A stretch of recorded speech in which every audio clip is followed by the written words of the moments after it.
Hello everyone, Dr. Peter Stapleton here, Associate Professor in Psychology and EFT researcher. I wanted to share the highlights from the EFT, Emotional Freedom Techniques, or tapping, the clinical research from 2023. So I typically do these updates just to share what the highlights have been out of the previous year. So please look back for the 2022, 2021 and beyond, all of those updates as well. So this is what has happened in the EFT research world over 2023.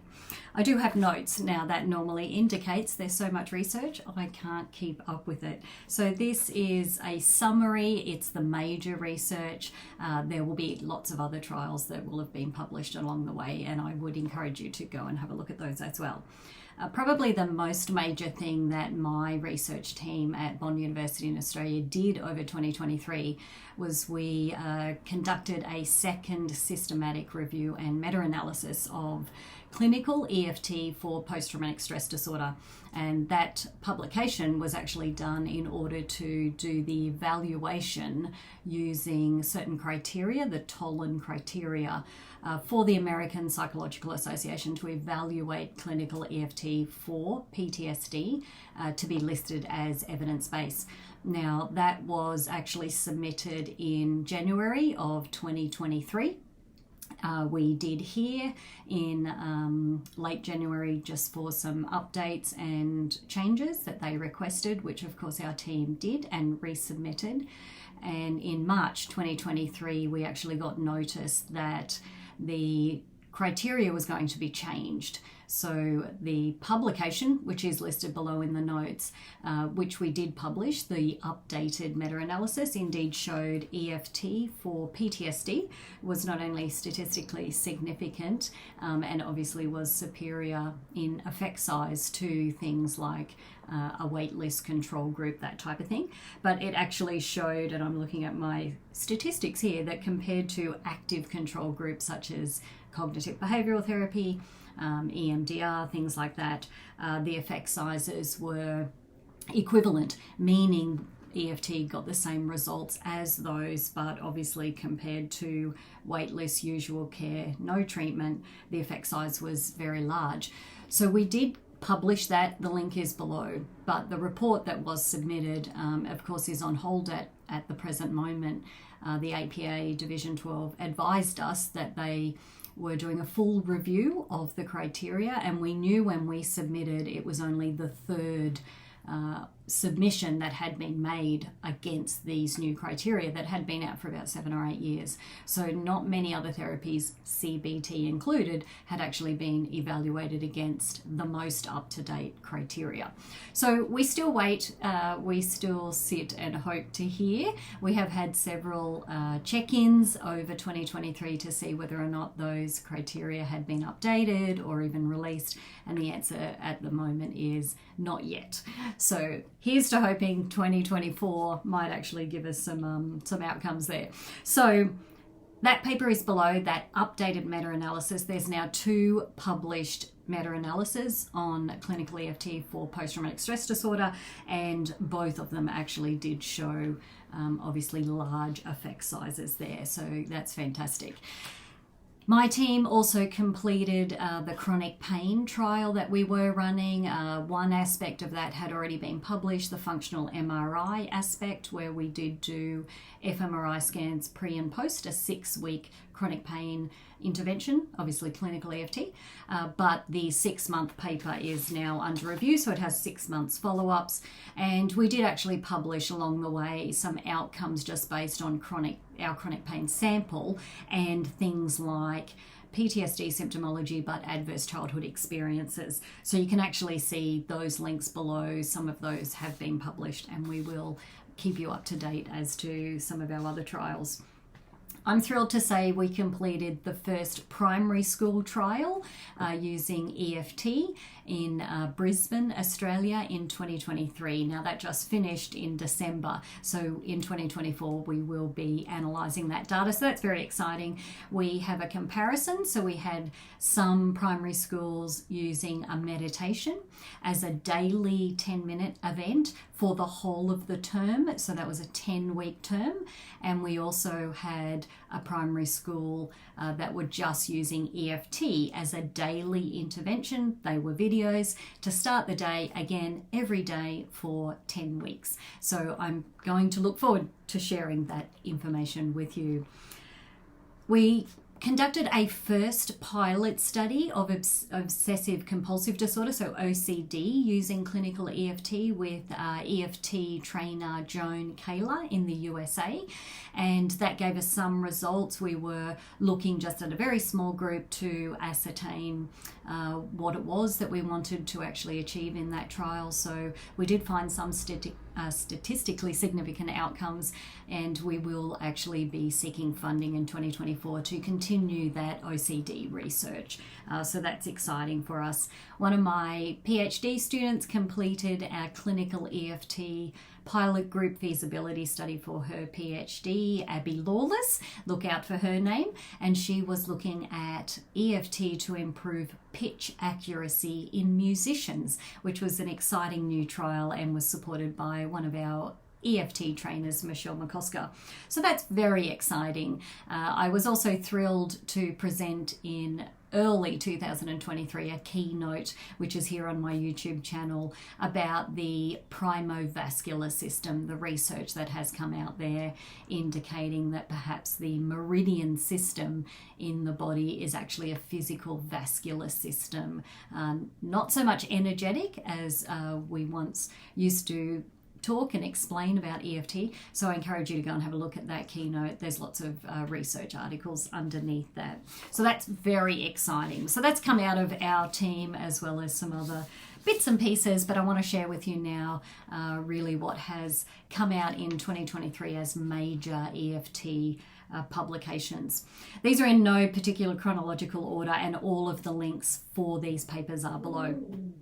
There was a really interesting study that Dr. Dawson Church out of the US of EFT Universe spearheaded and published towards the end of 2023, where he looked at the effect of EFT. This was a single case study, which is still an important first step. So we often will look at single case studies. The medical field are renowned for doing this, to obviously then make plans for bigger trials.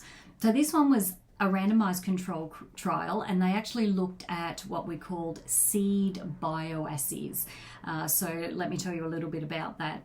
So there has been some research that's looked at the effect of human interaction, e.g. mood, emotion, on the impact as a biomarker for seed bioassays. So they used 60 okra seeds.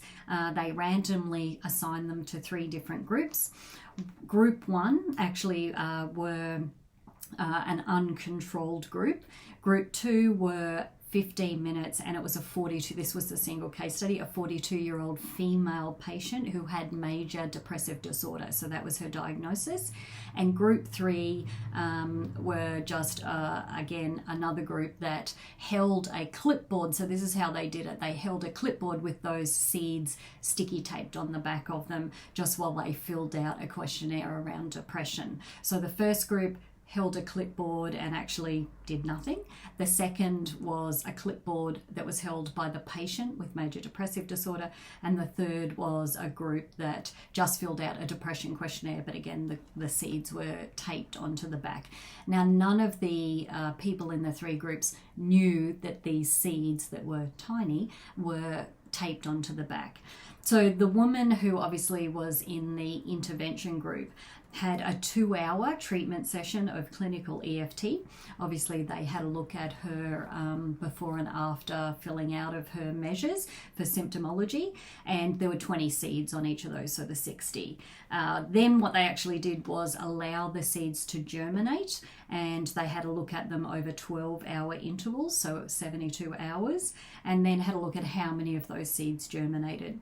So they're looking at the development of root hairs. So in the control group, 18 seeds germinated and 4 developed visible root hairs.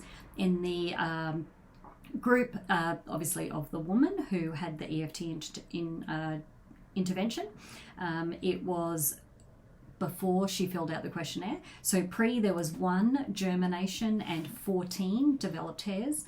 Seed germination was the greatest after her EFT intervention of 2 hours. So there was a significant pre-post effect there. And the post-treatment group that just filled out the questionnaire really was significantly higher than the control group. So this is an interesting first step, and it's the first time I guess the impact of some sort of mood, emotional status of the client has had some effect on, seed germination, things like that.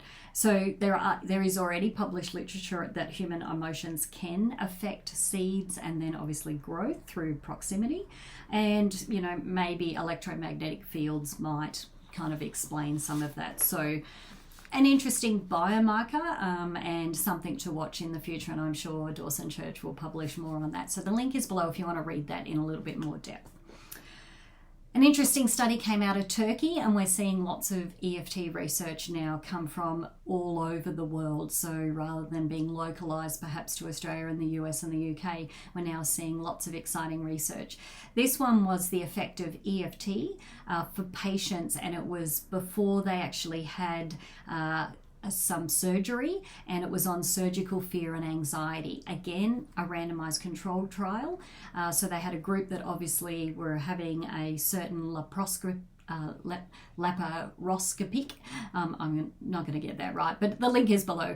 So before and after, obviously they filled out some surgical fear questionnaires and anxiety, and a control group that actually didn't have anything, and obviously the EFT was given to the surgery group. So just to let you know the results, the SUDS were significantly lower in the surgery group than the control group, statistically significant, and the EFT intervention reduced those SUDS ratings of those fear levels by 54.4%, nearly 55%. So fantastic that that's actually been published as well. Dr. David Feinstein has been prolific as always, and one of his latest papers is out, freely available, so have a look at that below. That one particularly is having a look at adverse childhood experiences, obviously as traumatic experiences, but then with the impact of energy psychology and how that may actually, the integration of acupoint tapping into conventional exposure techniques that might be done in cognitive behavioral therapy can actually speed up the outcomes. So adding some sort of acupoint tapping. So he talks about ACEs, he talks about trauma, as well as energy psychology protocols. So that one's out, and I encourage you to have a look at that. The link is below. A systematic review that was actually published again in late 2023 that had a look at lots of interventions for test anxiety reduction, and they were looking at nursing students. So again, any students in those kind of disciplines often have high tasks that need to be done, as well as lots of retention of information. So having a look at nursing students, so there were 722 studies that were retrieved. They selected 14 just according to certain criteria. They were looking at only randomized controlled trials and had a look at how many of them met certain criteria, obviously looking at test anxiety, and included 11 in their systematic review. Now they were looking at a range of different things, and in particular they were open to anything.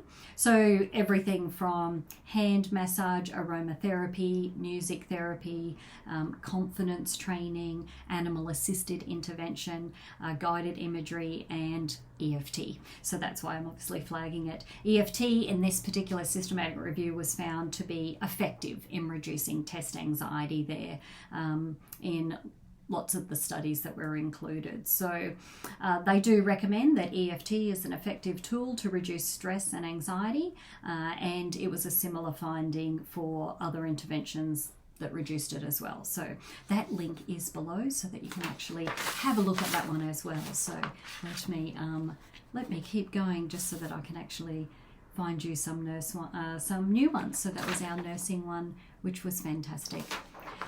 Another paper that actually came out had a look at sleep quality. I know this is an area of interest for many people. This was actually done in a specific patient population. So it was done in end-stage renal disease patient. So patients that were using hemodialysis for kidney functioning, but they were looking at sleep quality and emotions. So had a look at 66 patients, this particular study, they were randomized into EFT or a control group, so 34 in EFT, 32 in a control group.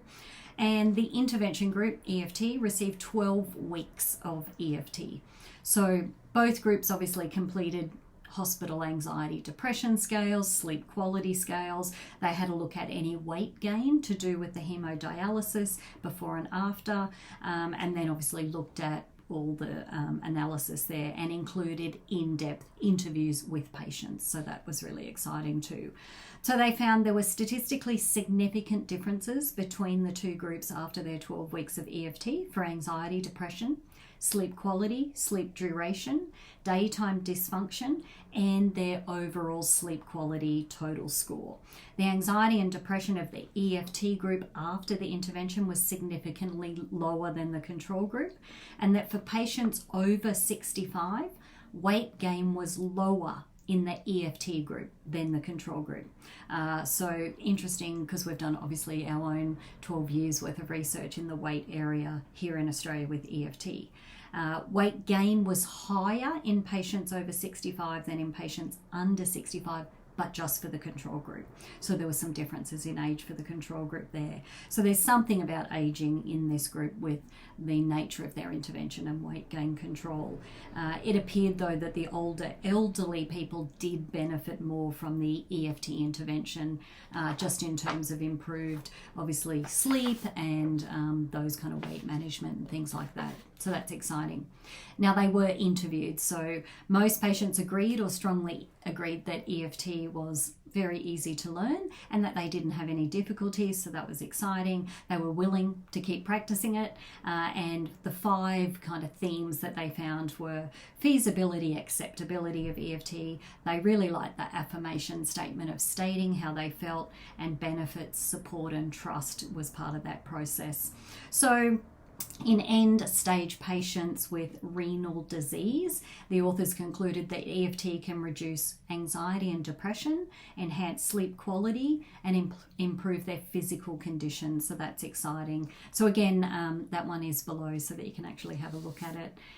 So some exciting research that has actually been coming out there. I'm just having a look that there is one more I want to actually talk to you about, which is about EFT for stress and burnout, and this one was published early in the year 2023, and they really had a look at obviously people working during the pandemic, the COVID-19 pandemic.